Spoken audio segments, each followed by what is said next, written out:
ডাক্তারবাবুরা 3:30 থেকে 10টা পর্যন্ত বলছিল বাচ্চা মা সব ঠিকঠাক আছে।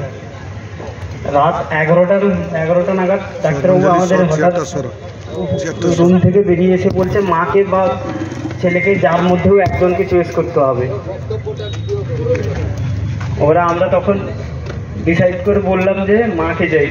তার কিছুক্ষণ পরে জানতে পারলাম যে স্যালাইন দেওয়ার কারণে, ভুল স্যালাইন দেওয়ার কারণে দুজনই অসুস্থ হয়ে পড়েছে ভিতরে। সেটা আমাদের ডাক্তার আগে কিছু বলেনি, চাপিয়ে দিয়েছিল। পরে আমরা জানতে পারলাম সকালে।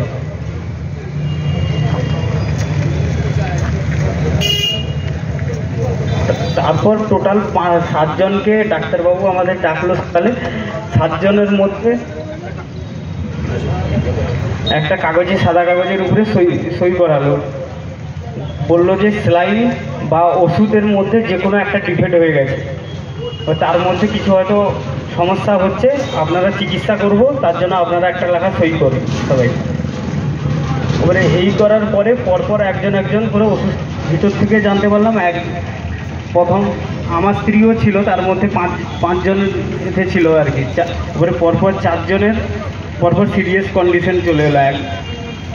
4 জনকে ভেন্টিলেশনে রেখেছিল। এখান থেকে 1 জন মারা যায়, আর 3 জনকে কলকাতায় ট্রান্সফার করে। তবে আমার স্ত্রী 10 দিন মতন আইসিইউর ভিতরে ছিল। তারপরে সেখান থেকে পরে জানতে পারলাম আমার বাড়ির স্ত্রীও সেই তাদের মধ্যেই, কিন্তু ওকেও সেই বিষ স্যালাইন প্রয়োগ করা হয়েছে।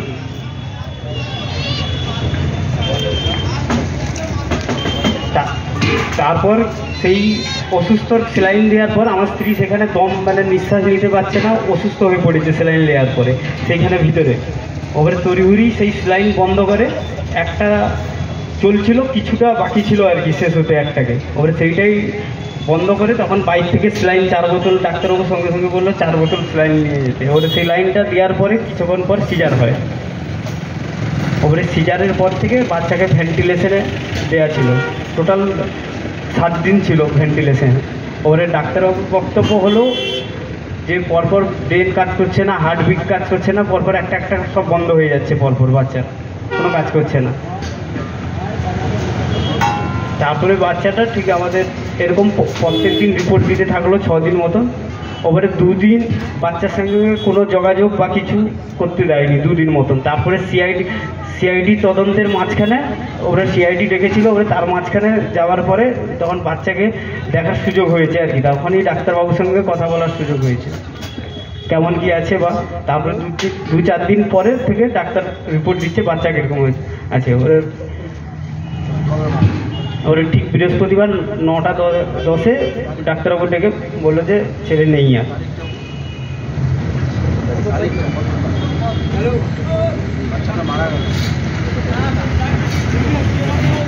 আমরা সবাই চাইছি যে আমরা বিচার চাইছি, দোষীদের বিচার চাই ও শাস্তি চাইছি।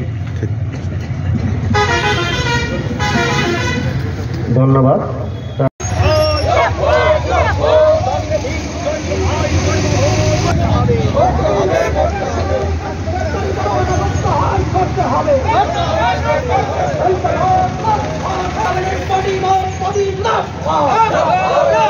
মুখ্যমন্ত্রী মনে রেখা গণতান্ত্রিক আন্দোলনের উপর আক্রমণ করতে লড়াই হবে। এই লড়াই মধ্যে হয় আমি রক্ত দিয়ে লড়বে।